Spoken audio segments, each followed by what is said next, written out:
Итак, после почти полуторагодового перерыва, или даже двухлетнего, почти двухлетнего перерыва, мы возвращаемся к тому месту в тексте «Большое руководство к этапу пути пробуждения», на котором остановились. Так.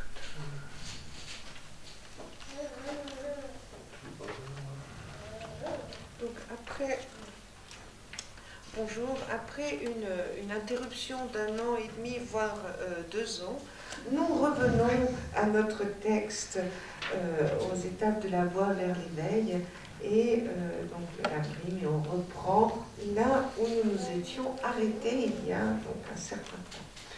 Хотя нельзя сказать, что мы действительно полностью прервали этот наш текст. Мы просто более подробно рассмотрели следующую часть, так как следующей частью здесь является как раз 6 подготовительных действий, которые мы осматривали эти 2 года. Alors, on ne peut pas dire que c'était une interruption, parce qu'en fait, on a étudié beaucoup plus en détail la partie à laquelle on va s'atteler maintenant, à savoir les 6 pratiques préliminaires. Но, тем не менее, немножко вспомним структуру. Mais on va quand même prendre un petit moment pour se rappeler la structure. То есть, в целом, текст у нас состоит из вводной, основной и завершающей частей. Donc, quelle est la structure de ce texte? Ce texte va d'abord avoir une introduction, après la partie principale et puis la conclusion. Основная часть состоит из описания отрезков пути, первый из которых является, все эти пути являются путями великой личности, но первый отрезок является общим с малой личностью, второй отрезок является общим со средней личностью, ну а третий отрезок, как бы оставшийся путь, это, собственно, путь только великой личности. Et donc, la partie principale de ce texte, elle consiste en la description des étapes de la voie vers l'éveil. Et ces étapes, elles vont être construites de la manière suivante. On va d'abord avoir le chemin qui est commun aux 3 types de personnes, aux 3 types de personnes d'envergure spirituelle, initiale, moyenne et supérieure. La première partie va être celle qui concerne les personnes d'envergure spirituelle initiale et qui est commun aux 3 types de personnalités. La deuxième va correspondre au chemin emprunté par les personnes d'envergure spirituelle moyenne, mais qui sont communs pour les 3 types de personnalités. Et la troisième va être les étapes de la voie vers l'éveil empruntées par les personnes d'envergure spirituelle supérieure. И между собой эти три личности различаются не по родовитости, полу, расе, благосостоянию или еще по какому-либо материальному признаку. Различие или градация между этими 3 личностями состоит в их широте мышления. Опять же, рассматриваются только лишь те личности, которые всецело, ну или хотя бы по большей мере, смогли преобразовать свой ум в процесс развития. Et en fait, ces 3 types de personnalités, elles diffèrent, mais elles ne diffèrent pas ni par leur naissance, ni par leur genre, ni par leur race, ni par leur richesse. Ce ne sont pas du tout des différences matérielles qui existent, d'ordre matériel, qui existent entre ces 3 types de personnalités, mais c'est en fait l'envergure de leur esprit qui fait la différence, à savoir c'est que ce que l'on envisage, ce que l'on étudie, c'est la manière dont ces êtres qui ont des envergures spirituelles différentes ont su développer leur esprit. То есть различие состоит в целях, которые эти личности стремятся достичь. Et en fait, les différences consistent essentiellement dans les buts ou dans les objectifs que se sont fixés ces différents types d'êtres. Таким образом, малая личность – это те практики, практикующие, кто совершает свои действия из стремления обрести лучшее рождение внутри сансары. Но не считают чем-то важным благосостояние в этой жизни, благополучие в этой жизни.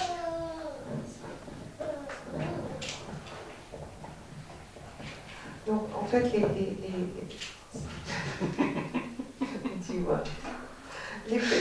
les pratiquants d'envergure spirituelle initiale, ce sont eux qui agissent. Quel est le but qu'ils recherchent? C'est d'avoir une bonne renaissance future, mais il reste quand même, cette renaissance future, elle reste quand même à l'intérieur du samsara. Et par contre, ils n'estiment pas, en fait, la qualité de leur vie présente n'a pas une grande importance pour eux. Средняя личность – это те, кто уже пройдя путем, который является общим с малой личностью, развили в себе стремление побороть сансару целиком, покинуть ее полностью, избавиться от самой возможности появления страданий, личных страданий, опять же. Après, les êtres d'envergure spirituelle moyenne, ce sont eux qui ont déjà qui ont franchi le chemin commun avec les êtres d'envergure spirituelle initiale et qui ont développé en eux ce souhait et qui veulent, leur objectif est d'échapper complètement au samsara, d'échapper au cycle de renaissance complètement, et par cela aussi ils veulent complètement anéantir toute possibilité d'être soumis à une souffrance, quelle qu'elle soit, mais souffrance personnelle, qui les toucherait personnellement.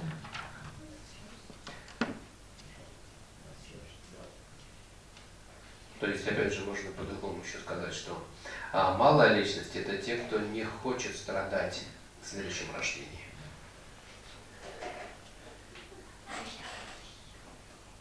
On peut dire, on peut le formuler aussi différemment. Les êtres d'envergure spirituelle initiale, ce sont eux qui ne veulent pas souffrir dans leur vie future. А средняя личность – это те, кто понимает, что даже если следующее рождение и будет хорошим, но и оно конечно.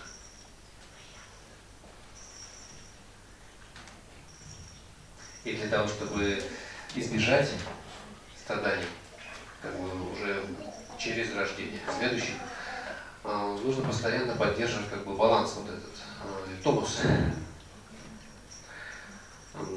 То есть как будто как на воде держишься, тебе нужно постоянно шевелиться, как только ты перестанешь что-то делать, ты тут же утонешь. Так же и в сансаре. Вот до тех пор, пока ты пытаешься держаться на плаву, ты вот как будто бы обретаешь эти хорошие рождения, но как только расслабился, в следующий раз путь будет очень сложно. И средняя личность понимает это. Поэтому они хотят выйти из воды, а не просто бултыхаться на поверхности. Oui, c'est samsara. Alors que les êtres d'envergure spirituelle moyenne, ils comprennent que même si les vies futures sont de bonne qualité, ça reste quand même extrêmement aléatoire. C'est-à-dire que ce n'est pas la solution pour se débarrasser entièrement de ces souffrances. Parce qu'en fait, on reste toujours dans une espèce d'équilibre très fragile, parce qu'on est toujours dans le samsara. Et tant on arrive à être à la surface de l'eau, dans les vies futures, ça va, ça se passe bien.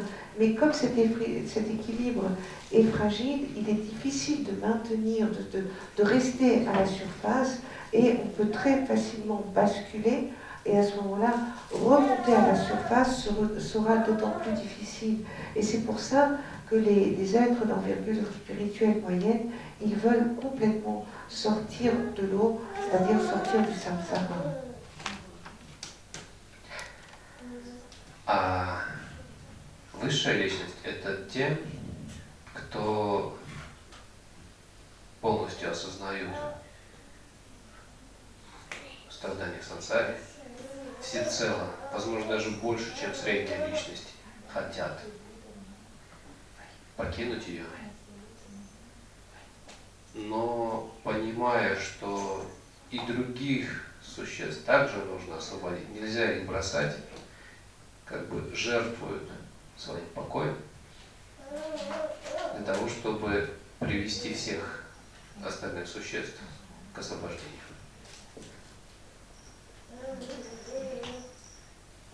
Alors que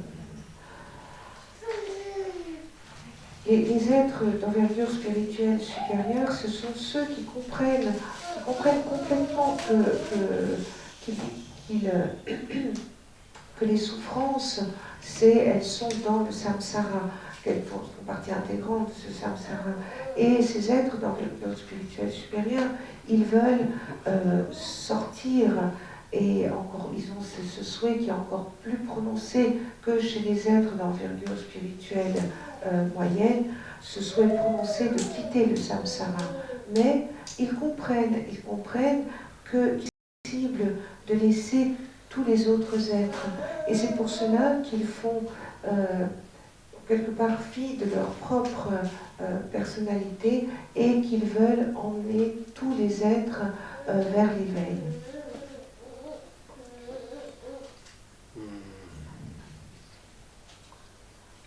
То есть целью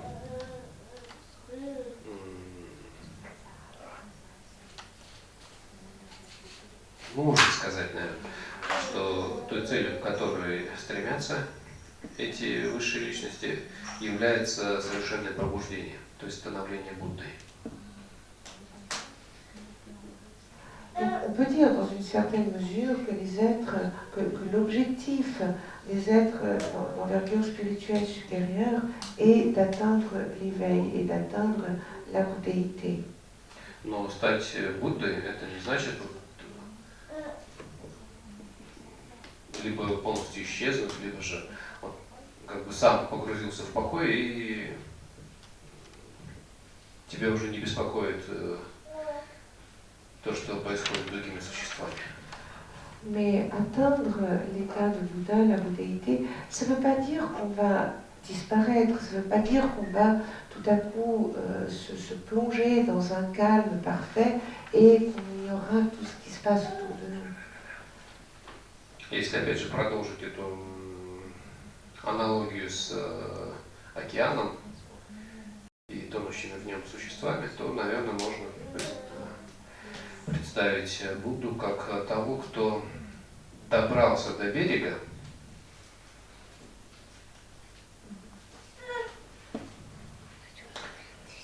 до суши, до твердой уже, до материковой суши, где есть пропитание и все остальное. Он, находясь на берегу, помогает выйти из воды тем, кто уже рядом, Это похоже на проявление Будды в облике Самбогакаи. То есть те, кто уже близко к берегу, он им помогает выйти на твердую землю. А за теми, кто находится там, вдали, в океане, он направляется на крепком корабле, вместительном корабле. Это Нирманакая, явленное тело.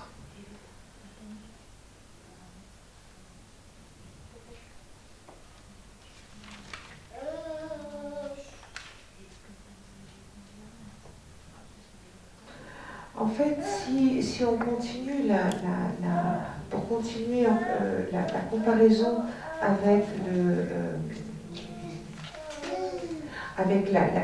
l'océan, donc on a tous ces êtres qui sont en train de sombrer, qui sont en train de se noyer.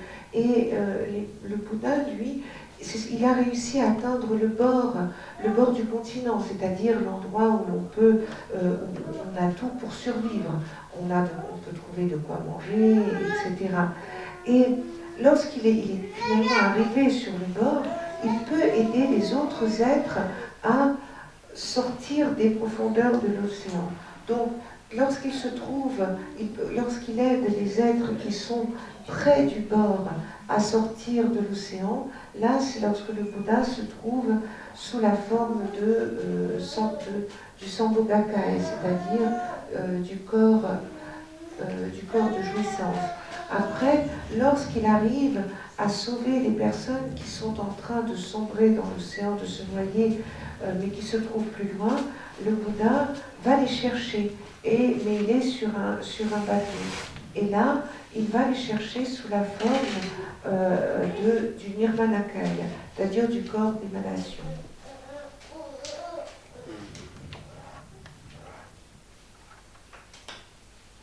В таком случае, наверное, достигший состояния Пратикабуты и архатства Шравакаяны, наверное, можно сравнить с теми, кто вышел на небольшой остров и там как бы засел на время. Et donc là, on peut s'imaginer par exemple que si l'on prend, si l'on étudie le cas des Pratyekabuddha et des Shravaka, à ce moment-là, là, ce sont comme s'ils s'étaient arrêtés sur une île et non pas qu'ils n'avaient pas atteint la terre ferme. Это то, что описывается как бы на пути. А Будда, как бы спасая, освобождая других существ, совершает это не через то, что просто как бы руками убирает их страдания, смывает их загрязнения водой или еще каким-то образом. Единственный способ помочь существам – это создание условий для их развития, то есть их обучения. И именно через разъяснение дхармы Будда приводит существ к освобождению, к пробуждению, ну или к тому состоянию, пусть это будет остров или материковая суша, но как бы то, что подходит для этого существа, является более полезным, может быть, для него. Et en fait, là, comment est-ce que les Bouddhas arrivent à libérer les êtres de leur souffrance? C'est pas du tout, c'est pas en les nettoyant, ou c'est pas en les plongeant dans l'eau, ou en leur permettant de se nettoyer de ces obscurcissements. La seule possibilité d'aider les êtres, c'est en leur donnant la possibilité de se développer grâce à l'étude. Et ce n'est que par l'explication du Dharma que l'on peut atteindre la libération, que l'on peut atteindre l'état d'éveil. Ou bien, pour reprendre toujours, pour continuer sur notre comparaison, que suivant les capacités et l'état des différentes personnes, eh bien, ils atteindront soit ils arriveront à s'échouer sur une île ou bien sur la terre ferme. Tout ceci sera fonction de leur capacité et correspondra à ce dont les différentes personnes ont le plus besoin à ce moment-là. И пути этого развития, вот это основная часть, которая описывается эти пути, до нее мы еще не дошли. Et donc, c'est la description de ces différentes voies qui mènent à l'éveil. Eh bien, nous n'y sommes pas encore arrivés à cette partie. Может быть, и в этом году не дойдем. Peut-être même on n'y arrivera pas encore cette année. В предварительной части здесь для того, чтобы у нас возникло доверие к этому тексту, описывается, дается жизнеописание его как бы первичного автора, то есть досточтимого, сияющего, великолепного Атиши.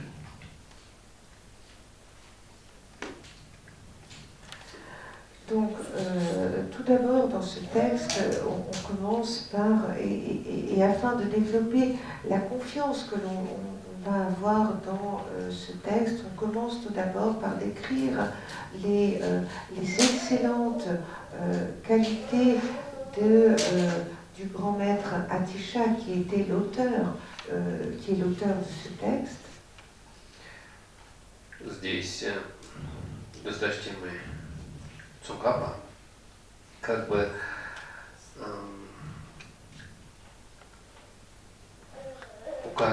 показывая свою великую скромность, отводит себе роль лишь комментатора. Мол, Ламрим на самом деле является и остается все тем же светильником на пути, который был написан Астишей, а Цунгапа лишь немножко добавил слов в него, чтобы он стал понятнее. Et Tsongkhapa, avec le grand Tsongkhapa, avec ses excellentes qualités et la modestie qui lui était propre, il se donne dans ce texte le simple rôle de commentateur, c'est-à-dire qu'il ne fait que commenter légèrement le texte, la lampe de la voie vers l'éveil qui fut composée par Atisha. Далее Цунгапа опять же рассказывает о том, каким образом следует слушать Дхарму, каким образом следует ее разъяснять. Ensuite, Tsongkhapa décrit les différentes manières, comment est-ce que l'on doit écouter et expliquer les enseignements. Дает характеристики учителя и ученикам. Ensuite, il donne les différentes caractéristiques des enseignants et des disciples. Описывает, какие должны быть между ними взаимоотношения. Après, il décrit quelles doivent être les relations qui existent entre le maître et le disciple.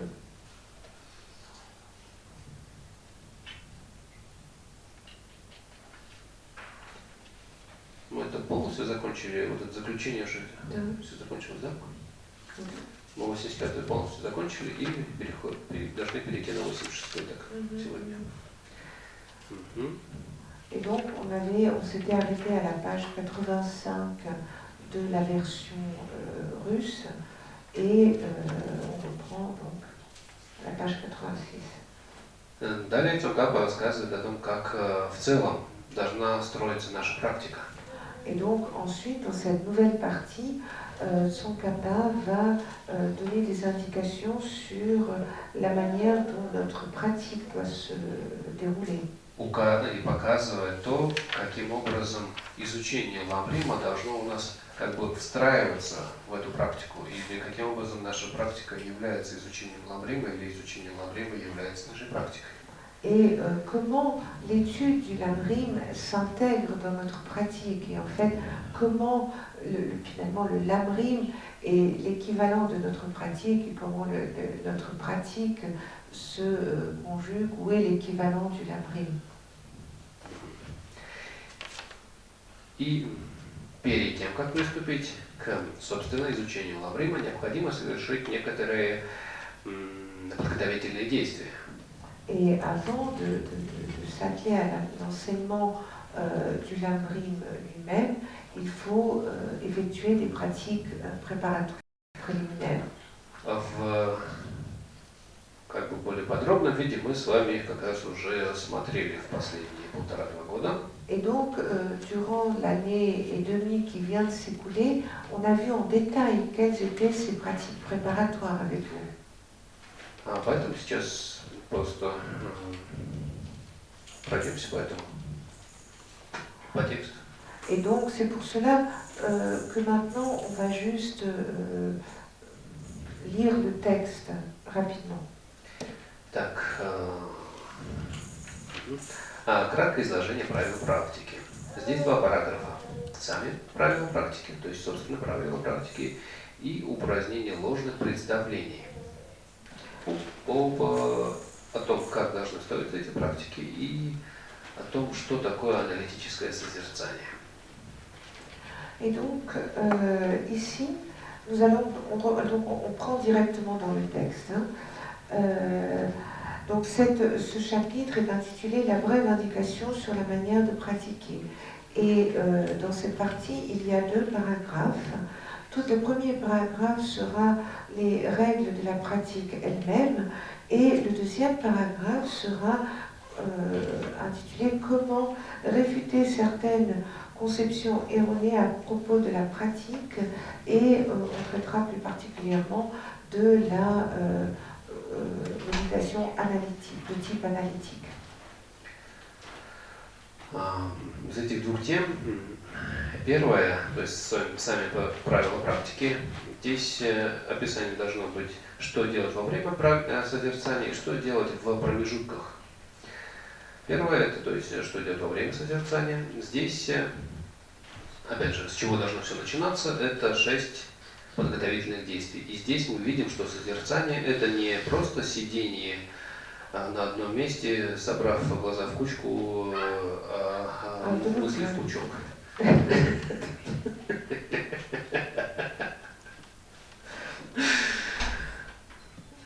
Что созерцание может быть и в процессе каких-то физических действий.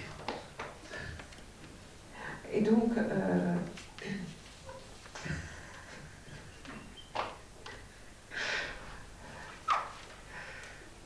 donc, dans le texte, il y a donc 2 paragraphes. De ces deux paragraphes, de ces 2 thèmes qu'il y a dans le premier paragraphe, le premier est intitulé « Comment pratiquer pendant la session de méditation elle-même » et après, la deuxième partie sera « Comment pratiquer entre les sessions de méditation ». Donc, lorsque l'on parle on va commencer par les 6 pratiques préparatoires, mais il faut avoir à l'esprit, et là c'est un commentaire de la Matungong, que la méditation ne signifie pas d'être juste assis à un endroit, mais que ça peut aussi signifier de bouger, pas être simplement assis. И из 6 подготовительных действий, то есть дальнейшая подготовительная часть, это у нас 6 подготовительных действий. Donc la partie suivante, on reprend dans le texte, ce sont les 6 pratiques préparatoires.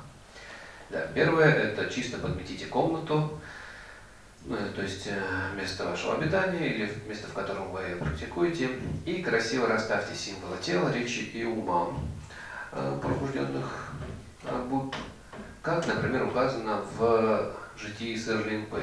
Но, к сожалению, этот текст у нас не переведен. Вроде бы.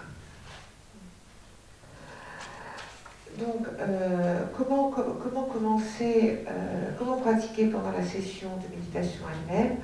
Nous avons le premier point, ce sont les 6 pratiques préparatoires, et on commence point 1 balayez proprement la chambre ou l'endroit où où vous trouvez et disposez avec goût les symboles du corps, de la parole et de l'esprit des êtres éveillés, des Bouddhas, comme il est par exemple indiqué dans la vie de Serlingpa. C'est un ouvrage qui malheureusement n'a pas été traduit, dit Lama Tengon.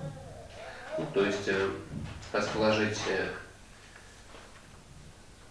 символы тела, речи, ума, то есть будь то какие-то статуэтки, может быть это танки, изображения на ткани, либо же это открытки, небольшие какие-то фотографии. Все это мы располагаем не в том порядке, что вот эта вещь дорогая, а это вот подешевле, вот это у меня статуя покрыта сусальным золотом с инкрустацией, драгоценными камнями, а вот эта статуя у меня просто глиняная.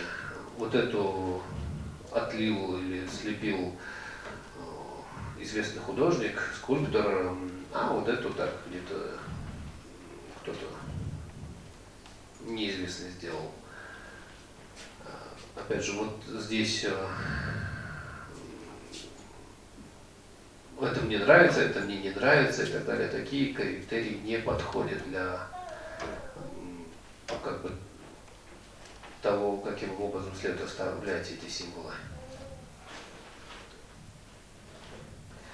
Donc là, lorsque l'on dit que l'on dispose avec goût les symboles du corps, de la parole et de l'esprit, donc pour ce qui est, ça peut être des cartes, des photos, ça peut être des statues, ça peut être des tankas, mais l'ordre ou en fait les critères avec lesquels on va les envisager, ça peut pas être...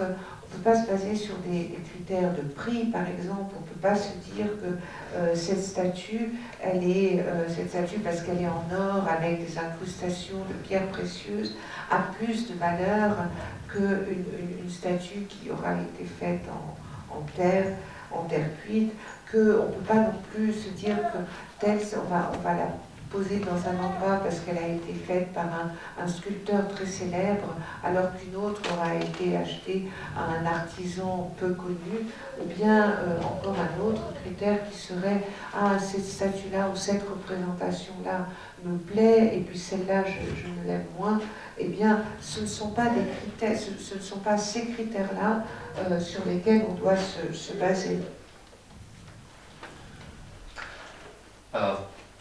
Тогда в каком же порядке их расставлять? Mais alors, quel est donc l'ordre dans lequel on doit disposer les symboles? В центре всегда располагается как бы хозяин или владыка нашего нынешнего учения, то есть Будда Шакьямуни. Donc, au centre, on doit toujours disposer le maître, le seigneur de notre enseignement d'aujourd'hui, actuel, à savoir le Bouddha Shakyamuni. Перед ним располагается гуру. Et devant lui, on installe le gourou. Лучше, если это изображение чуть меньше, меньше, чем изображение Будды. Et il est bien que cette représentation du gourou soit de plus petite taille que celle du Bouddha. Тогда, как бы, видя, как Будда располагается, а перед ним располагается небольшое изображение гуру, для нас возникает некоторое ощущение, что Будда Шакьямуни проявился для нас в облике гуру. Parce que comme ça, on va avoir cette... si on a le Bouddha qui va être plus grand de taille et juste devant, on va avoir le gourou, eh bien, on comprendra plus facilement qu'en fait, notre gourou est une émanation ou une représentation du Bouddha Shakyamuni.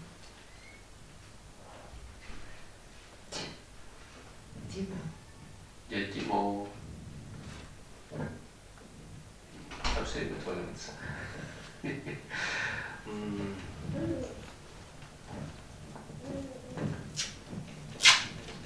лучше, если это изображение кого-то подобного Дивасатишта Далай-ламе, который есть проявление Будды Шакьямуни для нас.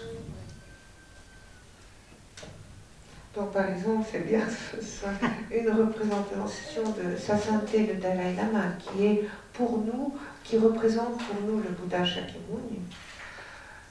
Вокруг них могут располагаться другие Будды, другие Идамы, но обязательно надмирские. Это как бы все еще относящиеся как бы к центру нашего алтаря, может быть.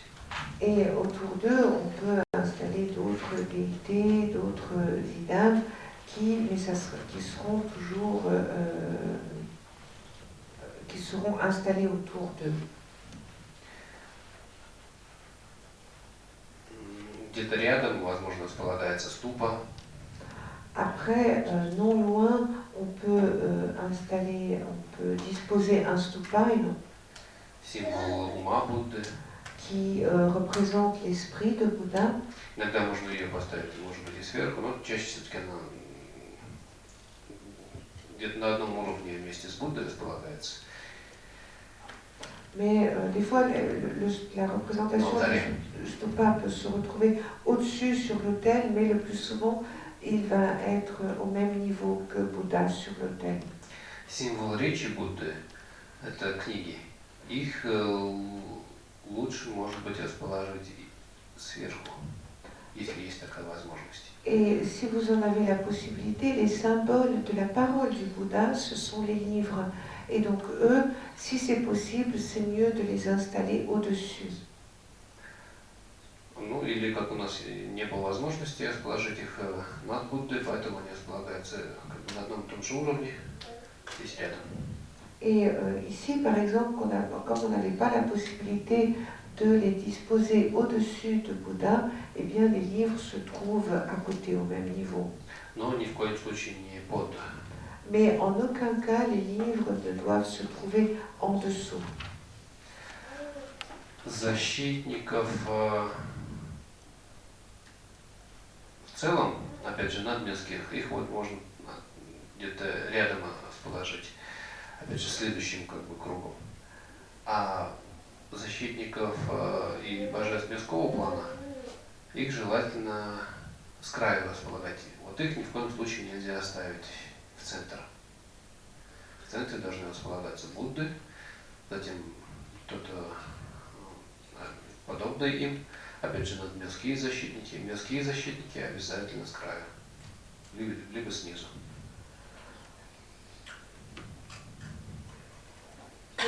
Et donc les protecteurs supramondains, donc après on va avoir les déités et après les protecteurs. Donc tout d'abord on va avoir le rang des protecteurs supramondains et après on va avoir en dessous on aura les protecteurs mondains ou les déités mondaines. Et ça il faut qu'il y ait cette différence. Далее, без лицемерия найдите дары и красиво их расставьте. Donc là on reprend dans le texte le point 2, sans hypocrisie, trouvez les offrandes et disposez-les avec goût. То есть для того, чтобы поднести что-то, необходимо все-таки соблюсти некоторые правила того, каким образом мы это можем приобрести. Стать обладателями тех вещей, которые мы хотим поднести. Et ici, qu'est-ce que ça signifie? Ça signifie que pour faire des offrandes, il faut quand même respecter certaines règles quant à la manière dont on va obtenir ces offrandes. Например, если мы для того, чтобы сделать подношение, крадем что-то у других, в таком случае эти дары являются неподходящими. Par exemple, si pour faire une offrande, si on vole les offrandes que l'on va va donner, eh bien ça, c'est pas ça ne sera pas des offrandes adéquates si elles sont le résultat d'un vol. Либо, как бы, опять же, другая крайность, а если мы совершаем, как бы, выбираем вещи для подношения из принципа «прими, Боже, что нам не гоже», это тоже неправильно. Et par contre, si le principe selon lequel que l'on va suivre pour choisir des offrandes, ce sera de prendre ce qui ne nous convient plus ou ce dont on n'a plus besoin, ça c'est également un principe sur lequel on ne doit pas se baser.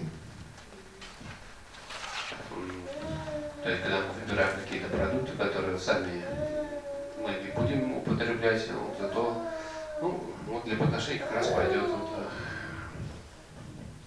Comme par exemple, si pour faire des offrandes, on va choisir de la nourriture que nous-mêmes, on ne mangerait pas. Отношение к этому должно быть таким же, как когда мы приглашаем к себе домой человека, которого мы ценим, уважаем, любим. En fait, on doit éprouver le même sentiment envers ces offrandes, que quand par exemple on attend un invité chez soi et que c'est une personne que l'on apprécie, que l'on respecte, que l'on aime.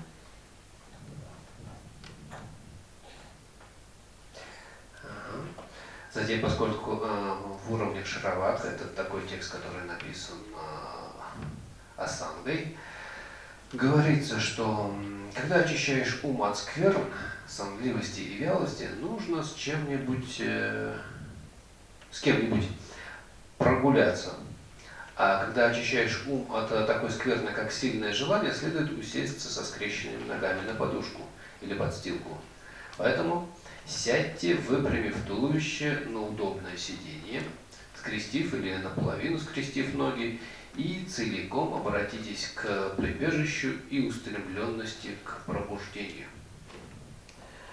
Donc le troisième point, ensuite, puisqu'il est écrit dans les terres des Shravakas, c'est un texte d'Asanga, que lorsque tu purifies ton esprit des d'obscurcissements tels que la somnolence et la léthargie, afin de purifier donc son esprit, il faut aller se promener avec quelqu'un. Après, afin de purifier ton esprit d'un obscurcissement tel qu'une forte envie, une forte passion, il convient donc de s'asseoir jambes croisées sur un coussin ou un tapis, et il faut s'asseoir de la manière suivante. Il faut redresser sa colonne sur un siège confortable, les jambes pliées ou à moitié pliées, et s'adresser entièrement au refuge et générer la motivation vers l'éveil. Относительно того, что такое наполовину скрестив ноги, то есть скрестив ноги, это когда мы ноги завязываем узелочком, примерно как вот изображено на статуях Будды, например. Donc, lorsqu'on a ici dans le texte jambes pliées ou à moitié pliées, qu'est-ce que ça signifie? Les jambes pliées, c'est comme on peut voir sur les représentations de Bouddha. Люди, которые занимаются йогой или у которых хорошая растяжка, они, в принципе, без какой-либо проблемы принимают такую позу и могут провести в ней долгое время. Et donc, les personnes qui font du yoga ou qui sont souples, elles peuvent très facilement prendre cette position et rester longuement dans cette même position. Но, тем не менее, многим такая поза несколько неудобна или невозможна. Mais par contre, il y a quand même des personnes qui ne peuvent pas ou qui sont dans l'impossibilité de se mettre dans une telle position. Они могут находиться в позе, когда мы наполовину скрещиваем ноги. Et on peut donc prendre la position avec les jambes à moitié pliées. И относительно того, как это понимать, есть много толкований, опять же. Et de nouveau, on peut interpréter de différentes façons, il y a beaucoup de différentes interprétations de ce que signifie à moitié plié. Например, такая поза, как у зеленой тары, как у саттва приянку. То есть, когда одна нога вот примерно как у Будды сложена, а вторая нога спущена вниз. Так сидеть легче, чем в полускрещении. Par exemple, la position que l'on voit sur la terre verte, avec une jambe qui est complètement pliée comme Bouddha et l'autre jambe qui est, la deuxième jambe qui est quand même à moitié sortie en quelque sorte, c'est quand même beaucoup plus facile. Некоторые говорят, что нет. Полускрещенная поза — это обязательно ноги находятся на одной плоскости, в одной плоскости, и пятка левой ноги упирается в пах, а правая нога как бы снаружи ее охватывает. Ну, вот это полускрещение.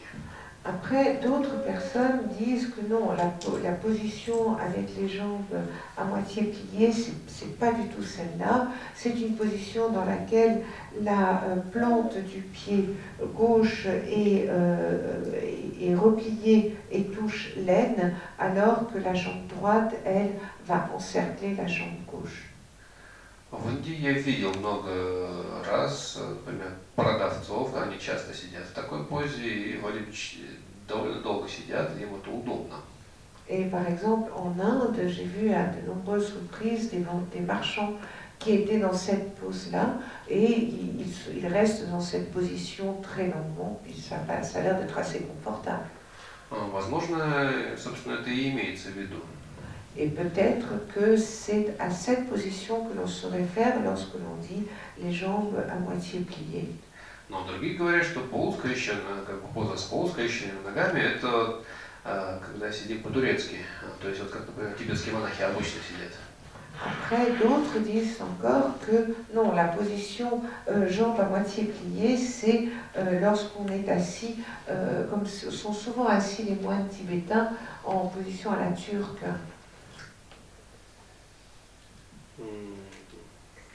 А вот Падмасамбхава как раз в этой второй позе сидит. Et, втором варианте полускрещения. Donc là, par exemple, on voit Padmasambhava, il est justement dans cette deuxième position que l'on vient de décrire. Дим вроде бы в третьем варианте. Et Dim, lui, est assis dans la troisième position. Но в конце концов можно прийти к выводу, что сидим в такой позе, как нам удобно. Если нам все-таки ни одна из этих поз не является удобной, а еще есть один вариант, это когда садимся вот на что-то типа пуфика, и у нас ноги с двух сторон от него, колени точнее, с двух сторон. Après, il y a encore une quatrième position, c'est lorsqu'on est assis sur un coussin de méditation, mais sur les genoux et avec les jambes qui sont de chaque côté du coussin parallèle. Ça, c'est également une position que l'on peut adopter. Но если какие-то проблемы с ногами, опять же, эта поза для нас является совершенно неудобной, ни один из этих вариантов не является для нас каким-либо удобоваримым, можно сидеть в любой удобной позе, на любом удобном сидении. То есть либо это стул, либо это кровать, либо это кресло, где нам удобно. То, что мы не можем сесть в позу со скрещенными ногами, не значит, что мы не должны практиковать. En fait, si on ne peut pas, si on n'arrive pas à prendre aucune de ces positions, on peut finalement, et si on a des problèmes de genoux, d'articulation, on peut être assis sur une chaise, sur un fauteuil, enfin, peu importe. Le plus important, en fait, il ne faut pas se dire « je ne peux pas pratiquer parce que je ne peux pas m'asseoir en position jambes pliées ou à moitié pliées ». Ce qui est important, c'est de pouvoir être assis de telle manière à ce que l'on puisse pratiquer. Et surtout pas se dire « je ne peux pas pratiquer parce que je ne peux pas être assis », comme ils le font. Но если все-таки можем, и тем не менее не можем сидеть в такой позе долго, хорошо, если в самом начале своей практики мы на первые несколько, может быть, секунд или минут скрещиваем ноги, вот так же, как у Будды, как бы сидим в такой позе и представляем, что вот так я буду практиковать. Пусть в будущем у меня будет возможность совершать свои практики в такой позе. Как бы в самом начале этой практики мы принимаем такую позу, закладываем такую установку на будущее, потом расслабляемся, пересаживаемся в какую-то более удобную позу. Но этим самым мы создаем возможности в будущем все-таки практиковать и таким образом, чтобы... Почему это им таким образом лучше все-таки сидеть в такой позе, опять не будет лишний.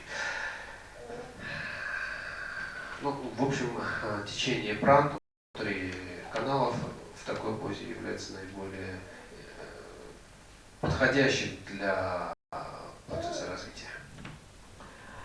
Et cependant, si on arrive, si on y arrive, ce qui peut être bien, c'est de quand même prendre cette position tout au début de la pratique et de la prendre ne serait-ce que pour, même si c'est pas pour longtemps, mais juste, et puis après de se mettre dans la position dans laquelle on est confortable.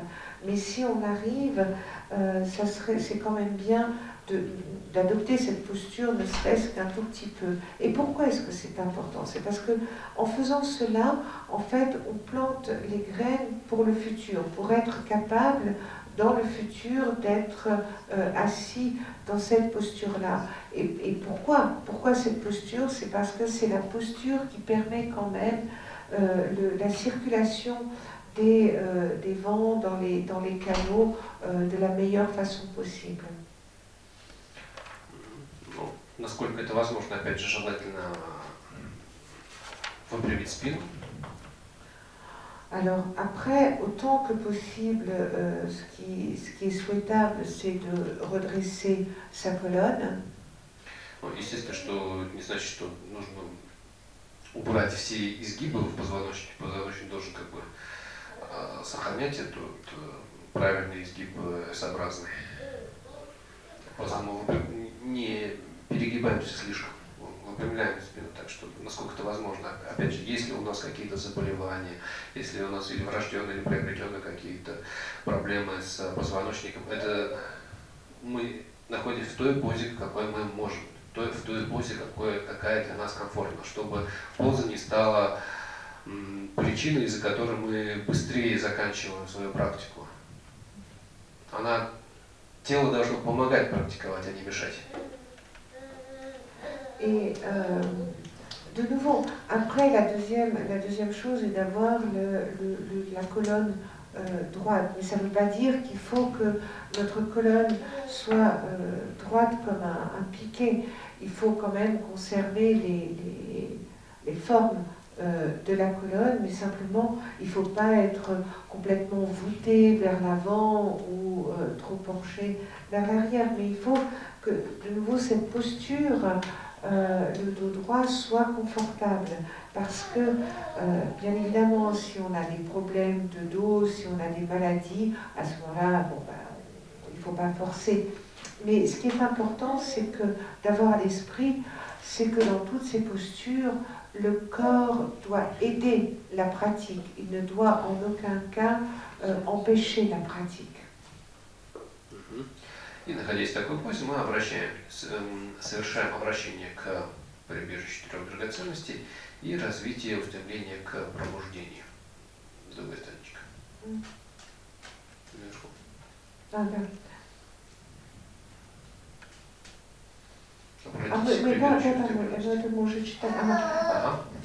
Et donc, après, dans cette position, on s'adresse, on prend refuge et on génère la motivation. То есть прибежище и бодхичитта. Есть как бы подготовленные для этого тексты. Один из наиболее популярных, неизвестный, как его автора достоверно неизвестен, но все как бы, признаки указывают, что, скорее всего, его составителем является Атиша. Et ici, on prend, à ce moment-là, on prend refuge et on engendre l'esprit d'éveil ou la bodhicitta. Et le texte le plus populaire, on n'en connaît pas, l'auteur n'est pas identifié, mais tout porte tout l'espoir que l'auteur est Atisha. Или он составлен со слов Атиши. Ou bien ce texte a été rédigé sur la base des paroles d'Atisha. Это было третье подготовительное действие. И четвертое. Представляю, что в пространстве перед вами пребывают учители линии преемственности широкого действия и глубокого воззрения, а также бесчисленные Будды, Бодхисаттвы, святые Шраваки и братья Будды вместе с послушниками. Визуализируйте поле собрания заслуг.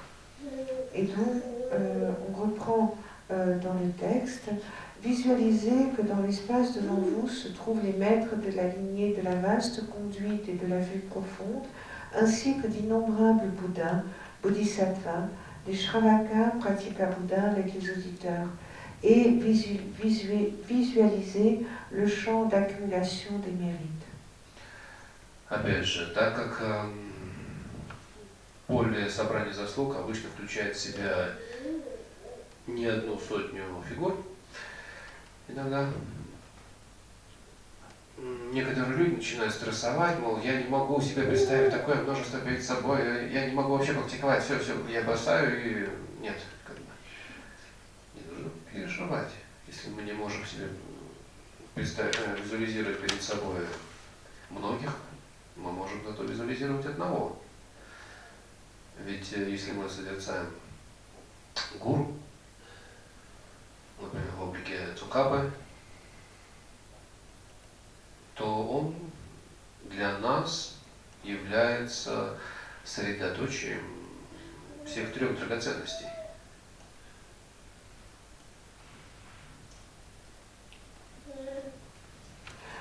Et de nouveau, là, dans ce quatrième point, lorsque l'on parle du champ d'accumulation des mérites, il peut comprendre plus d'une centaine de représentations. Et il y a des personnes qui vont commencer à stresser, qui vont se dire « Ah mais non, c'est pas possible, comment est-ce que je vais jamais arriver à me représenter un si grand nombre de représentations ?» Et donc, ils vont se dire « Ah non, c'est pas possible » et ils vont laisser tomber la pratique. Et ça, il ne faut le faire en aucun cas. En aucun cas, cela ne peut servir d'être un prétexte pour ne pas pratiquer, pour se dire que la pratique est impossible puisqu'il faut visualiser un si grand nombre de représentations. Il est tout à fait possible de ne se représenter qu'une seule représentation, un gourou qui peut être sous la forme de Tsongkhapa et qui pour nous va concentrer en une seule représentation les trois joyaux. Например, наш всеобщий учитель Святейший Далай-лама, но не в том облике, в каком мы его видим обычно. То есть мы представляем себе, что это он, но на время практики он предстал перед нами в облике Ламы Цунгкапы. Et par exemple, cela peut être notre maître, sa sainteté le Dalai Lama. Mais dans la pratique, il n'aura pas la forme sous laquelle on le voit d'habitude. Pour le temps de la pratique, on saura que c'est lui, mais il sera sous la forme du Lama de Tsongkhapa. И он ведь, Лама Цунгкапа ведь в облике монаха обычно пребывает. Визуализируя гуру в таком виде, мы опять же помним о том, что он является средоточием трех драгоценностей. Таким образом, его тело монаха, облик монаха – это драгоценность сангха. Его речь – это учение о дхарме. Таким образом получается, что его речь – это драгоценность дхарма, а его ум пробужденный – это драгоценность Будда. Et le lama de Tsongkhapa, il va être sous la forme qu'on lui connaît habituellement, sous la forme de moine. Et donc, en le visualisant comme notre gourou sous cet aspect, il va concentrer en lui les trois joyaux. Donc, son corps de moine va représenter la sangha, et donc le joyau de la sangha. Après, sa parole qui est l'enseignement du Dharma, symbolisera le joyau du Dharma, et son esprit éveillé, lui, symbolisera le joyau du Bouddha. Исходя из этого, мы можем сказать, что когда обращаемся к прибежищу и говорим «Намо Гуруве», «Намо Буддая», «Намо Дharmaya», «Намо Сангая», мы не обращаемся к 4 драгоценностям. Мы обращаемся к 3 драгоценностям вкратце, как бы можно сказать, а потом каждая из 3 драгоценностей по отдельности.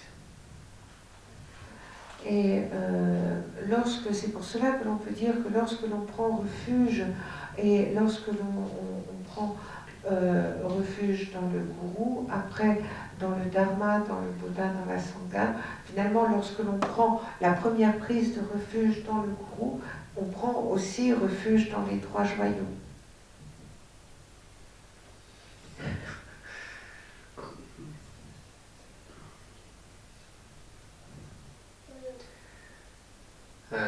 Это 4-е подготовительное действие. 5-е. Если нет сопутствующих условий, накопления заслуг, способствующих зарождению в нас пути и очищению препятствующих этому сквер, то хотя и прилагаем усилия к основной причине, то есть созерцанию обдуманного, путь рождается очень трудно. Поэтому нужно практиковать 7-личный ритуал, объединяющий в себе основы накопления и очищения. То есть,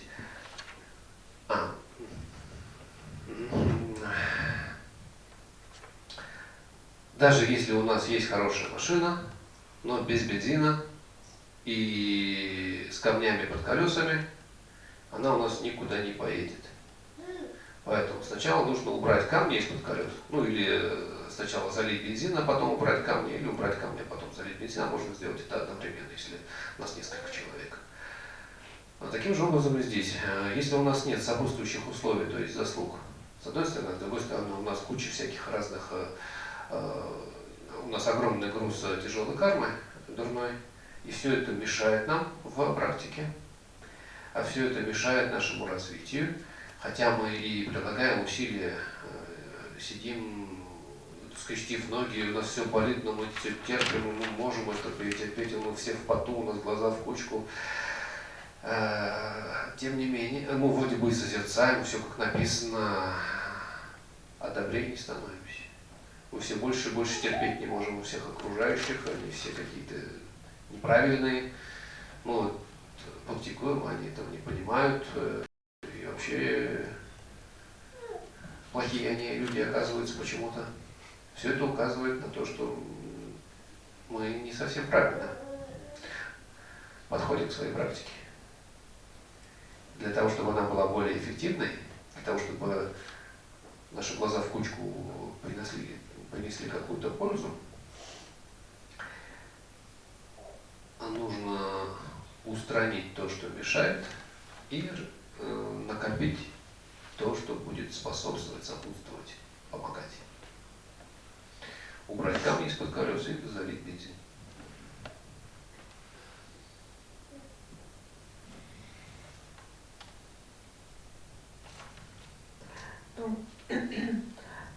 Maintenant, on passe au 5e point dans le texte et après avec le commentaire de Lama Tengon.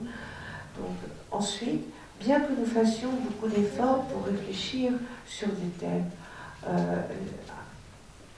Et la raison principale, à savoir réfléchir sur l'accumulation des mérites qui facilite l'apparition en nous des chemins et la purification des souillures qui créent les obstacles, il arrive que le chemin prenne naissance très difficilement. Et ici, qu'est-ce que ça signifie? Ça signifie qu'on peut avoir une super voiture, mais si cette voiture n'a pas d'essence et si elle a des cailloux sous ses pneus, eh bien, on ne va pas aller très loin. Et il va tout d'abord falloir mettre de l'essence, enlever les cailloux qui se trouvent sous les pneus de cette voiture, et puis bon, on peut arriver à d'abord soit mettre l'essence et puis après enlever les cailloux, ou bien si on est à plusieurs, on peut arriver à faire les deux choses en même temps. Mais de la même façon, si on n'a pas accumulé de mérite et si on a un très lourd karma négatif qui va entraver notre développement, il peut arriver qu'on se retrouve à faire les pratiques, à être assis pendant des heures, à transpirer, à essayer de méditer, tout ça est difficile, ça donne aucun résultat. On a l'impression que notre entourage ne nous soutient pas, que les gens autour de nous ne sont pas bons, et on a l'impression que nous-mêmes, on n'évolue pas, qu'on n'est pas plus gentil ou meilleur avec les autres. Donc là, s'il n'y a aucune évolution, il faut se dire que peut-être il y a quelque chose de notre approche qui n'est pas juste. Et pour cela, il faut, pour rendre notre pratique plus efficace, il faut arriver à se débarrasser des obstacles qui entravent cette pratique et il faut arriver à développer tout ce qui peut en nous favoriser notre pratique. И далее это семичастный ритуал, то есть это все внутри пятого у нас подготовительного действия. Et donc ici, on est toujours dans le... Семичастный ритуал является как бы практикой устранения камней из-под колес и заливания бензина. Et c'est pour cela qu'il faut pratiquer le rituel à 7 branches qui regroupe les bases de l'accumulation et de la purification. Et en fait, le rituel à 7 branches, c'est comme si on arrivait avec cette voiture à la fois à mettre de l'essence et enlever les cailloux qui se trouvent sous les pneus de cette voiture. То есть семичастно имеется в виду в этом ритуале совершается 7, последовательно совершается 7 действий. Et pourquoi la pratique à cette branche? C'est parce que dans cette pratique, on va avoir 7 actions. Есть различные варианты этой практики. Et il y a différentes versions de cette pratique. Здесь у нас в Большом Лавриме рассматривается вариант практики на основе благопожелания Самантабхадры, либо по-другому его называют благопожелание Бхадрачарьи, или чего там, король, царь, владыка, благопожеланий, и каких-то вариантов перевода нет его названия. Но как бы то ни было, это, можно сказать, краткий вариант Аватамсака сутры. Аватамсака сутры.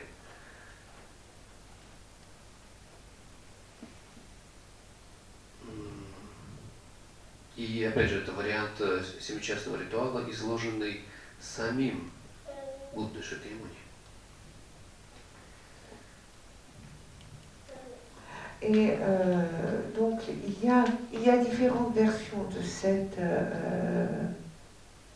du rituel à 7 branches. Ici, dans le Grand Lamrim, on prend la version qui est que l'on appelle de différentes façons. Parfois on l'appelle la prière de Samantabhadra, on l'appelle le souhait pour les bonnes actions, mais en fait cette prière, c'est une version courte du sutra Avatamsaka qui a été rédigé par le Bouddha Shakyamuni lui-même. И из этих 7 действий, первое действие – это поклон, поклонение. Et donc, parmi ces 7 branches, la première action du rituel, la première branche, c'est la prosternation ou l'hommage. В этом тексте у нас есть вариант поклонения сразу всеми 3 дверями и вариант poklonов по отдельности, то есть телом, речью и умом. Et donc ici, on va avoir, dans cette version, on a tout d'abord la prosternation qui se fait aux 3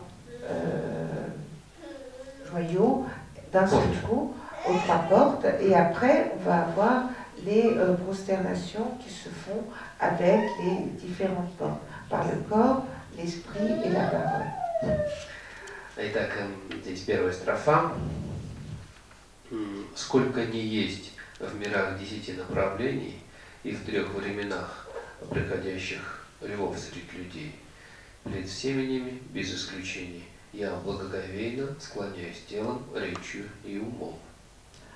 Et donc, ici, la première branche, c'est l'hommage ou la prosternation. Donc, c'est la première strophe des souhaits pour les bonnes actions qui dit à vous, les lions parmi les hommes, Bouddha des 3 temps, qui demeurez dans les innombrables mondes des 10 directions, à vous tous sans exception, avec vénération, par le corps, la parole et l'esprit, je rends hommage.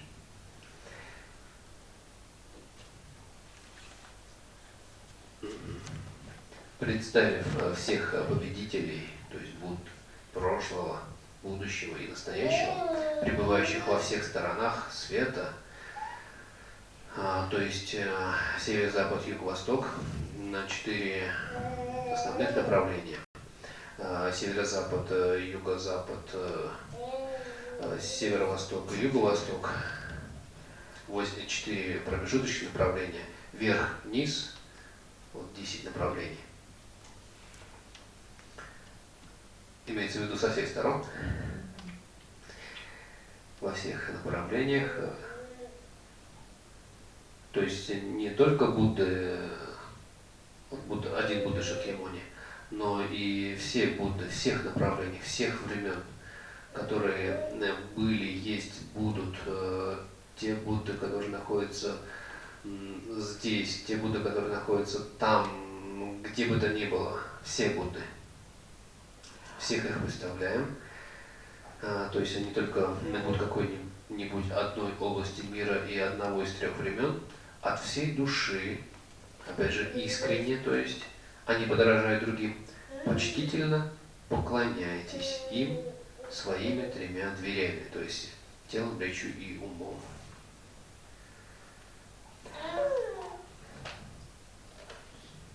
А почему у нас 10 направлений? Какие 2 остальные? Вверх и низ еще. Да, вверх и низ.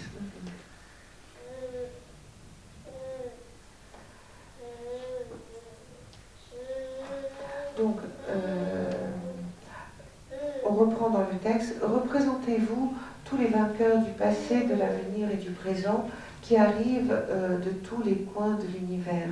Et ici, il faut vous représenter tous ces Bouddhas qui arrivent d'au-dessus, d'en dessous, du nord, du sud, de l'est, de l'ouest, du nord-est, du nord-est, du nord-sud, du sud-est, du sud-ouest, et ceux qui viennent d'ici, de là-bas, en fait tous les Bouddhas, quels qu'ils soient, et on reprend dans le texte, pas seulement les Bouddhas d'une seule région du monde et d'un seul des 3 temps, mais du plus profond de votre âme, et pas avec sincérité, comme on l'a dit précédemment, et pas pour imiter les autres.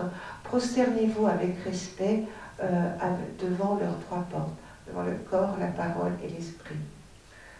И далее Цукапа говорит, что, кстати, в толковании наставник Ешейде указывает, что если поклониться одному Будде, и то заслуги неисчислимы, что уж говорить, если поклониться, представляя стольких Будд. Et on reprend dans le texte, et Tsongkhapa écrit, d'ailleurs, dans son commentaire, le maître Yeshede a expliqué: si vous vous inclinez devant un seul Bouddha, cela vous permet de créer d'incroyables mérites. Alors, que dire si vous vous inclinez devant d'innombrables Bouddhas? Далее это поклоны по отдельности телом, речью и умом. И первое это поклоны телом. Здесь мы говорим так, силами благопожелания Махадрачарьи, представляя всех победителей как наяву и склоняя столько тел, сколько пылинок, я кланяюсь перед всеми победителями. Это вторая строфа. И в это время представляете словно в действительности всех победителей, всех направлений и времен, и вообразив столько своих тел, сколько пылинок во Вселенной, совершайте это поклонение всеми этими телами одновременно, при этом вызывая в себе сильную веру в благотворность объектов почитания и руководствуйтесь этой верой. Et donc là, Tsongkhapa écrit, imaginez-vous, donc on passe aux prosternations avec le corps. Et ici, c'est la deuxième strophe de cette prière. Par la force de la prière d'aspiration à la conduite excellente, tous les Bouddhas apparaissent spontanément à mon esprit. Avec autant de corps qu'il y a d'atomes dans le monde, je m'incline devant eux avec déférence. Donc là, il faut s'imaginer comme avec tous ces corps innombrables, on s'incline avec déférence. Et on continue dans le texte, imaginez-vous comme si c'était dans la réalité, que tous les vainqueurs de toutes les directions et de tous les temps, et il faut vous représenter qu'ils sont aussi nombreux qu'il y a de poussière ou d'atomes dans l'univers. Et en se représentant cela, prosternez-vous. Et en même temps, éveillez en vous une foi très profonde dans la mission de des objets de piété et laissez-vous guider par cette foi. И в целом, совершая любое добродетельное действие, мы можем мысленно представлять множество своих тел, которые мы совершаем это тело, действие.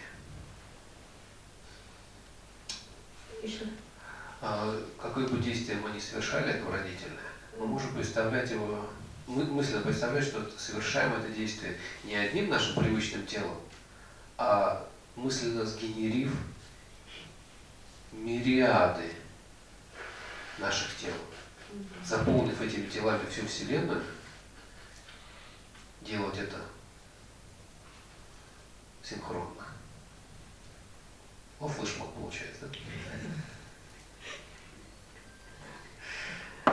Et en fait, quand vous faites quand vous faites une action positive, il faut que vous pouvez vous imaginer qu'en fait cette même action, cette action que l'on fait avec son corps, elle est la même est faite par une quantité innombrable de ces mêmes corps qui sont répliqués et que vous avez générés. Donc en fait, cette action, elle peut être démultipliée avec tous ces corps que l'on aura générés. И дальше по тексту. Великие заслуги поклона, совершенного и одним телом, заслуги же поклона, совершенного столькими телами, намного больше, говорит наставник Ешейде. Et on reprend dans le texte, les mérites des prosternations sont immenses quand effectués par un seul corps. Les mérites des prosternations effectués par un si grand nombre de corps le sont beaucoup plus, dit le maître Yeshedé. Далее, это вторая наша как бы дверь, это поклоны умом. На каждой пылинке столько же Будд, сколько и пылинок всего. И каждый Будда восседает в окружении сынов. Верю, что все Дharmadhatu заполнены так победителями. То есть это третья строфа. Вообразите, что даже на каждой мельчайшей пылинке, то есть будь то у нас если мельчайшая частица это атом, то пускай будут атомы, если это другие элементарные частицы, эти бозоны всякие или еще чего-нибудь в этом роде, на каждой из них восседает столько же Будд, сколько всего таких же этих бозонов или еще чего-нибудь, кварков во Вселенной. В окружении бодхисаттв, они там еще не в одиночестве. И Будды, равное число всем пылинкам, восседают на этих пылинках. Помня об их достоинствах, вызывайте в себе благоговение. То есть, какие у них достоинства? Это не только достоинство тела, того, как они выглядят. Это, опять же, достоинство их речи. То есть, например, способность донести до любого существа смысл дharматы. Достоинство ума, то, что своим умом они в течение единого момента могут охватить всю Вселенную, включая как материальные объекты, то есть так же четко и ясно, как мы в ясный день видим линии на своей ладони, так же четко и ясно они могут рассмотреть каждый бозон Хиггса, не Хиггса во всей Вселенной, раз услышать, понять, постичь мысль каждого существа во всей Вселенной. Второе, вот это даже гораздо важнее. И вот таким умом обладает каждый Будда. И такими Буддами заполнена вся Дharmadhatu.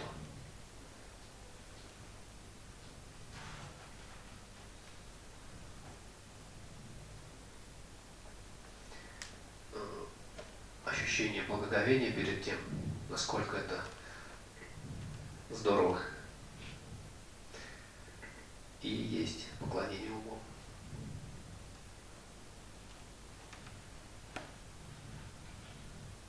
Восхищение, может, даже какое-то.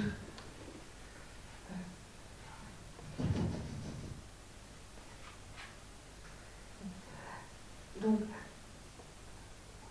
maintenant on arrive les prosternations avec le fait de rendre hommage par l'esprit. Et c'est la troisième strophe. Sur chaque atome se trouve autant de Bouddhas qu'il existe d'atomes ou de poussière, entourés de bodhisattvas. Ils sont en absorption dans la méditation sur l'incité et je vénère pleinement tous ces êtres accomplis. Donc imaginez-vous que représentez-vous sur chacune sur chacun des plus petits atomes ou des particules élémentaires qui on trouve des Bouddhas qui sont encore entourés de bodhisattvas, et ces Bouddhas qui sont il y a autant de Bouddhas sur chacune de ces particules ou de ces atomes, de ces poussières, qu'il existe de particules dans l'univers. Et en plus, ils sont entourés de bodhisattvas. Donc ici, en vous souvenant de toutes leurs qualités, vous devez ressentir envers eux un profond respect. Donc, quelles sont les qualités de ces Bouddhas qui sont entourés de bodhisattvas ils ont toutes ces qualités qui sont propres à leur corps, à leur parole et à leur esprit. Donc pour ce qui est de la parole, c'est ils maîtrisent le sens du dharma. Et pour ce qui est de l'esprit, leur esprit a cette capacité en un seul instant d'appréhender tous les aspects matériels de l'univers, ainsi que d'entendre en un seul instant et de comprendre toutes les pensées qui peuplent l'esprit de tous les êtres qui emplissent l'univers. Et tout cela, ils le font d'une manière aussi claire que vous, quand vous regardez les lignes sur la paume de votre main. Et empli de respect, de déférence envers les qualités dont ils sont dotés, c'est ce sentiment que vous éveillez, qui s'éveille en vous lorsque vous effectuez lorsque vous leur rendez hommage avec votre esprit. Поклонные умом, а речью я восхваляю всех сугат. Сугаты — это то же самое, что Татхагата, это то же самое, что Будда. Бхагаван, это все индийские словечки, которыми мы обозначаем пробужденных существ. Обычно Буддами называем их. Итак, я прославляю всех сугат нескончаемыми океанами их славословий, провозглашая достоинство всех победителей всем звучанием океана мелодичных тонов. Это 4-я строфа семичастного ритуала. И представив, как сказано, на каждом теле бесчисленные головы, это как бы свои тела, те, которые у нас было миллиарды тел, которыми мы заполнили Вселенную. У каждого из этих тел, наши тела, у каждого из этих наших тел бесчисленные головы. Может быть, они в ряд располагаются, может, они вот так кругом, как нам удобнее, как комфортнее себя ощущаете. А в каждой голове, как бы бесчисленные речевые аппараты, как бы представлены в данном случае языками.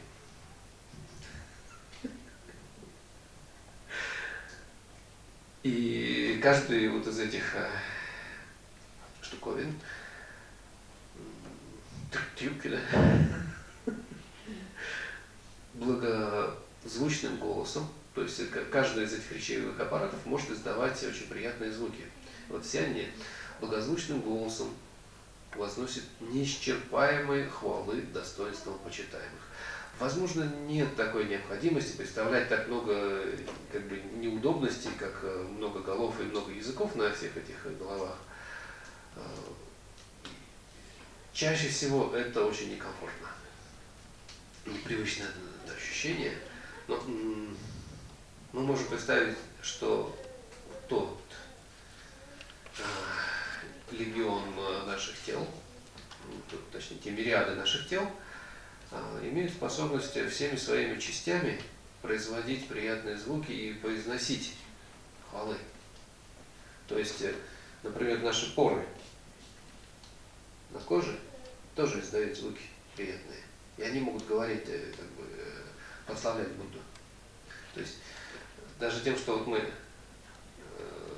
сгибаем и разгибаем руки, в это время издаются какие-то звуки. А вот эти наши сгенеренные тела, они имеют способностью даже этими звуками прославлять Будду.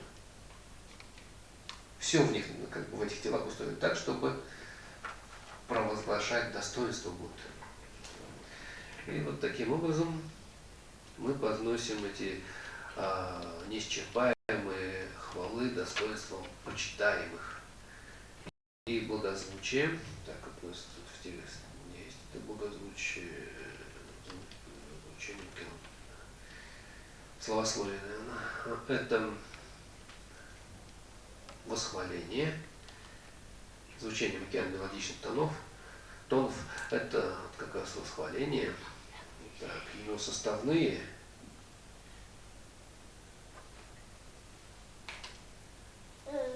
Это, то есть причины, языки, а океан это множество, то есть много всего.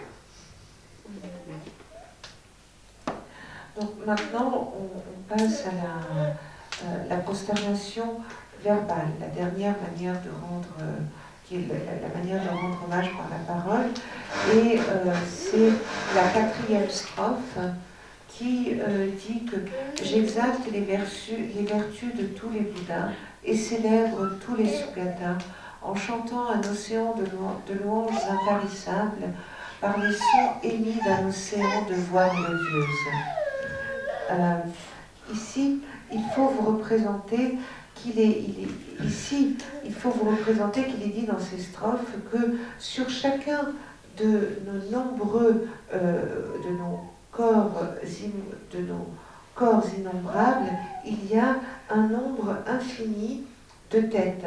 Et sur chacune de ces têtes, et dans chacune de ces têtes, il y a... Alors, les têtes, elles peuvent, ça c'est les commentaires en même temps, ces têtes, elles peuvent se trouver au-dessus de nous ou à côté de nous, suivant comme c'est plus confortable pour vous. Et dans chaque tête, il y a un nombre incalculable de langues, en fait, d'appareils qui nous permettent d'émettre des sons. Et, et avec des voix extrêmement mélodieuses, vous allez chanter un nombre incalculable de louanges envers ces êtres respectés. Donc, un premier commentaire lorsque l'on parle des Sugatas, cela signifie aussi bien, cela correspond, c'est l'équivalent des termes Tathagata, Bhagavan ou Bouddha. En fait, ce sont tous différentes façons d'appeler les êtres éveillés. Et c'est vrai que de se représenter déjà cette multitude de nos corps qui se déclinent à l'infini, qui vont être entourés de myriades de têtes avec des myriades de langues, ça peut être un petit peu pas confortable. Mais alors, il faut peut-être vous dire que ces louanges, elles sont sincères, et ces louanges envers les êtres respectés, elles émanent de tous nos corps. Ça peut être tous les pores de notre peau qui vont chanter les louanges de Bouddha. Lorsque nos jambes, par exemple, se croisent, les mouvements et les sons que vont faire, les bruissements du croisement de nos jambes, ça va être également, vont être porteuses de louanges, de louanges pour toutes les différentes et innombrables qualités de tous les Bouddhas. Et en fait, tous ces myriades de corps vont être que l'expression de ces louanges. Et lorsque dans les sons émis par des voix mélodieuses dans la strophe, cela signifie les louanges, ça correspond aux louanges. Et lorsque l'on parle de...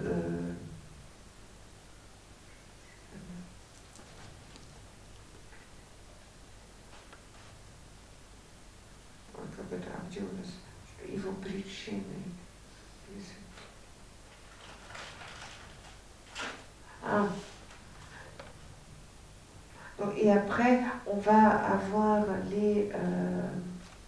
les louanges intarissables.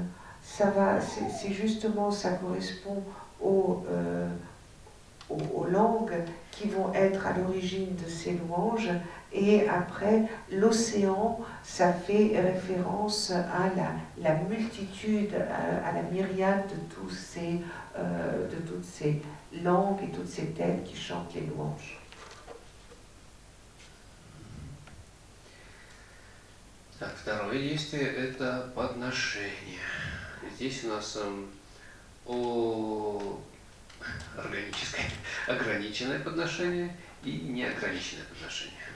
Et donc, ici, nous arrivons à la deuxième branche qui sont les offrandes. Et ici, il existe deux types d'offrandes, les offrandes ordinaires et les offrandes insurpassables. Первое там... Почитаю этих победителей восхитительными цветами, великолепными гирляндами и музыкой, и духами, и лучшими зонтами, отменными светильниками и превосходными благовониями. Превосходные одежды и лучшие ароматы, горы благовонных порошков, равные Сумеру, располагаю и особо всем высшим, наилучшим почитаю этих победителей. Нет, тут только до равный гор Сумеру должно быть. Располагаю, до слова до располагаю должно быть. То есть превосходные одежды и лучшие ароматы, горы благовонных порошков, равные Сумеры, располагают. Так. Да. Donc ici on va avoir les deux strophes suivantes qui de la prière de Samantha Bradra, toujours les mêmes. Donc des fleurs magnifiques, des guirlandes parfaites, des cymbales, des parfums, des ombrelles excellentes, des lumières divines, de l'encens exquis, tout cela je l'offre aux Bouddhas et Bodhisattvas. J'offre à ces Bouddhas et Bodhisattvas des vêtements parfaits, des parfums rares, des montagnes de poudre odorante aussi hautes que le mont Meru, et toutes choses excellentes disposées avec art. Итак, здесь как бы дали комментарии Цукапы, даны объяснения некоторых вещей, которые комментарии к списку вещей, которые подносятся в этих двух или в 1,5-4 стишах. Так, почитаю этих победителей восхитительными цветами, то есть превосходные цветы. Превосходные или восхитительные цветы – это либо же отдельные прекрасные цветы из стран богов, людей и прочих. Donc ici maintenant on prend dans le texte ces deux strophes dans le détail et on va avoir l'explication à quoi correspondent ces mots. Donc des fleurs magnifiques, ce seront à la fois des fleurs qui seront qui viendront des pays des dieux, des humains et d'autres mondes. То есть либо это цветки, либо же это цветы, может в горшках, может без. Et donc ça va être soit des petites fleurs, soit des grandes fleurs, soit elles vont être en pot ou pas. Гирлянды, то есть великолепными гирляндами. Здесь имеется в виду различные цветы, опять же, либо же из стран людей, богов, любых хороших мест, связанные с гирляндой, может быть собранные в венки. И цветы здесь разные, натуральные и искусственные. Под искусственными раньше подразумевали сделанные из драгоценных материалов. Сейчас у нас есть возможность сделать и из продуктов нефтегорения. Donc après, on a des guirlandes parfaites. Donc les guirlandes, ça signifie... Из продуктов нефтеперегонки, нефтегорения. Ces guirlandes parfaites, qu'est-ce que ça signifie? Ça va être de nouveau, ça représente différentes fleurs qui peuvent être ces fleurs qui viennent du monde des dieux, des êtres humains et d'autres mondes. Et ces différentes fleurs, elles vont être nouées en guirlandes, sous forme de guirlandes. Donc ça peut être à la fois des guirlandes comme des couronnes que l'on se pose sur la tête ou des différentes formes de guirlandes. Et les fleurs peuvent être aussi bien des fleurs naturelles que des fleurs artificielles. Alors dans le passé, lorsqu'on parlait de fleurs artificielles, c'était des fleurs qui étaient faites en joyaux, alors qu'aujourd'hui, quand on parle de fleurs artificielles, ça peut être le produit dérivé du pétrole, de plastique. А в целом, конечно, не важно, что это. Цветы чаще всего олицетворяют собой что-то красивое. Après, peu importe quelles sont, en quoi sont faites ces fleurs, mais les fleurs, le plus souvent, ça correspond à quelque chose de beau. Даже если это конфеты в красивых фантиках, это одновременно и подношение пищи, и в какой-то мере цветов. Et même si par exemple ça peut être des bonbons qui vont être joliment emballés, ça peut être à la fois une offrande considérée comme une offrande de nourriture, mais également comme une offrande de fleurs. Так, музыка следующая. Это у нас музыка. Музыкальные инструменты, струнные, духовные, ударные, наверное, и это синтезаторы, может быть, какие-то. Это не только сами инструменты, но и игра на них, а также все звуки, которые из них извлекаются. Donc ici, on a une différence entre, dans la version française, on parle de cymbales, alors que dans la version tibétaine et russe, on parle de musique. Et ici, la musique, donc dans le texte, ce sont tous les instruments de musique, qu'ils soient instruments à cordes, instruments à vent, percussions, et cela représente aussi le fait de jouer de ces instruments et les différentes musiques qui sont faites par ces instruments. Так, духи, это благовонная вода, например, вода из Кёльн. Hein? Кёльнская вода.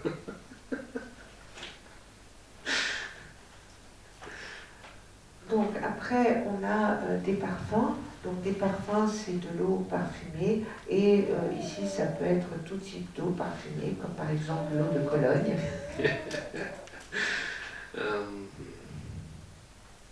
Лучшие зонты.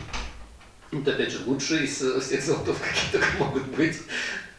Après, on a... Главным образом эти зонты предназначены не только для того, чтобы, не столько для того, чтобы защищать от осадков, сколько от солнца, на самом деле. Но, тем не менее, это зонты скрывают от любого какого-то, то есть от всех видов чего-то нехорошего, неприятного. Это и даже, если это, то есть в нашем плане смотреть, например, зонт, который укрывает от ругани, от врагов, от нападок каких-то, как от слов, так и от взглядов, от помыслов враждебных. Такой суперщит. Во французском там два слова. У нас изот, а здесь они перевели от солнца, который только укрывает от солнца. Вот здесь, а здесь такой от всего. Именно щит, скорее даже. Et donc ici, on a parapluie. Parapluie. Потому что парасоль это от солнца, а умбрель это такой более маленькая, более тонкая. Quand on fait référence dans la traduction française, on dit des ombrelles excellentes, mais en fait, c'est l'explication, c'est le meilleur, ça va être les meilleurs des parapluies, qui peuvent être à la fois parapluie et ombrelle, mais dans le sens que c'est presque un bouclier. C'est presque des boucliers dans ce sens qu'ils vont nous protéger des ennemis, des attaques, des assauts auxquels on peut être confronté, à toute l'animosité à laquelle on peut être exposé. Donc, je pense à des ombrelles excellentes, il faut le voir dans ce sens, plutôt de bouclier contre ce qu'il peut y avoir de mauvais autour de nous. Далее, следующее, это у нас отменные светильники. Это ясно светящие светильники, заполненные ароматным маслом и прочими благовонными веществами, а также ярко блестящие драгоценные камни, видимо, лампы накаливания, люминесцентные, светодиодные, любые другие светильники, источники света. Раньше считалось, что драгоценные камни, например, бриллианты, обладают способностью аккумулировать свет в течение дня, а потом светиться ночью. Вот это имеется в виду, почему-то есть блестящие драгоценные камни. Другие считали, что, например, если поставить драгоценный камень на окно, то снаружи, когда лунный свет попадает на него, этот камень проводит лучи света, лунного света внутрь комнаты и таким образом освещает ее.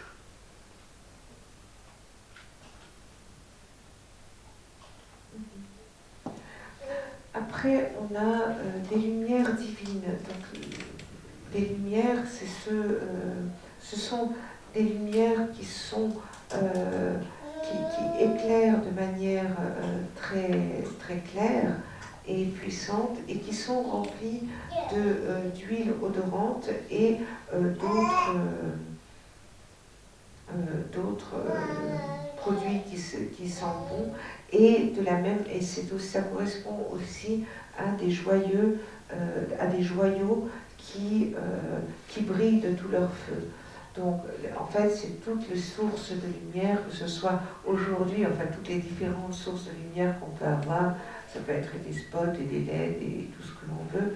Mais pourquoi avant, certaines personnes pensaient que les diamants, par exemple, accumulaient la lumière pendant le jour et après émettaient cette lumière accumulée pendant le jour, pendant la nuit. De même que d'autres personnes pensaient que les joyaux, s'ils étaient posés sur un rebord de fenêtre, ils allaient attraper la lumière de la lune et faire en ricochet éclairer l'intérieur d'une pièce. Превосходные благовония или фимиам – это составные благовония, то есть составленные из разных компонентов, либо же несоставные благовония, то есть когда благовоние состоит из одного компонента, будь то ладан, мир, например, или полынка, тмин, чебрец, можжевельник и тому подобные вещи. Разные вещества, да, благовонные.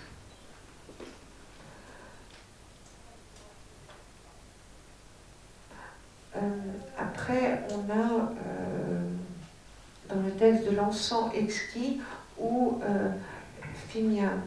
Donc ici, c'est à la fois de l'encens, dans le sens, c'est soit des encens qui sont composés de différentes matières, comme les bâtonnets d'encens par exemple, ou bien de l'encens qui va être d'un seul bloc, de la myrrhe, ou bien des herbes odorantes comme du thym ou d'autres herbes que l'on peut utiliser et desquelles va émaner une odeur exquise. Превосходные одежды или великолепные одежды – это лучшие из одежды, там от кутюры или что-то в этом роде. Après, des vêtements parfaits, c'est ce qui se fait de mieux comme vêtements. Ça peut être des vêtements haute couture. Но не столько название, сколько все-таки функционал. Mais c'est peut-être pas tant la marque que la fonctionnalité de ces vêtements. Лучшие ароматы. Après, здесь у нас, да, лучшие ароматы тоже. Это ароматная вода, называемая подносимой для омовения жидкости и тому подобное, пропитанные ароматом, распространяющимся по мириадам миров. Это благоуханная жидкость для омовения. Это у нас гель для душа, да? Гель для душа, да? Après, on a des parfums rares. Ici, ça fait référence aux meilleurs parfums, aux eaux aromatisées que l'on offre pour les ablutions. En fait, ça fait référence à tout liquide qui va être parfumé et que l'on va, dispenser dans toute cette myriade de monde. Donc, en fait, la Matengons, c'est comme le gel douche aujourd'hui qu'on peut utiliser. Горы благовонных порошков, равные Сумеру. То есть благовонный порошок в данном случае это либо упакованный ароматный порошок для осыпания. Ну вот так. Часто они на алтарях можно увидеть такие. Сейчас в них вату набивают, потому что не понимают смысла этих штуковин. Такие шелком обычно, или какими-то блескучими тканями, из таких тканей сшиты, как бы подушечки, набитые травами должны быть. Но сейчас их думают, что это просто подушка, на которую что-то ставить надо. В нашей жизни, ну это, наверное, тоже в магазинах продается часто разные мешочки, в которые набиты травки вкусные. Это что-то такое. Либо же это, то есть это для осыпания или воскурения, или же это куча цветного порошка для изображения мандал объемом с гору меру. Donc ici, lorsque l'on parle de montagnes de poudre odorantes, les poudres odorantes, ça peut être soit ce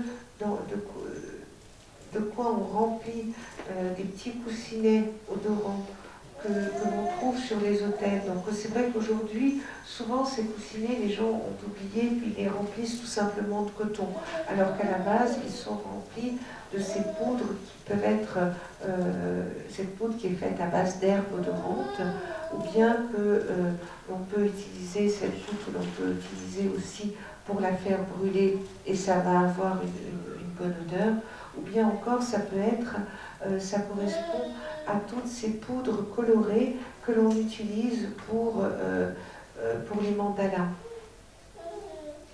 И как бы все эти подношения я красивым образом расставляю, располагаю. В том переводе это собрание, то есть это завершающее слово, имеющее отношение ко всем предыдущим дарам. Оно значит, что они многочисленны, красивы и разнообразны. Et donc ici, on a toutes ces choses, cet ensemble, tout cela. En fait, tout cela, toutes ces choses, ça correspond, ça c'est dans la phrase finale, en fait, cela fait référence à toutes les offrandes que l'on a énoncées précédemment, et cela signifie que toutes ces offrandes, elles sont belles, elles sont innombrables et elles sont toutes différentes.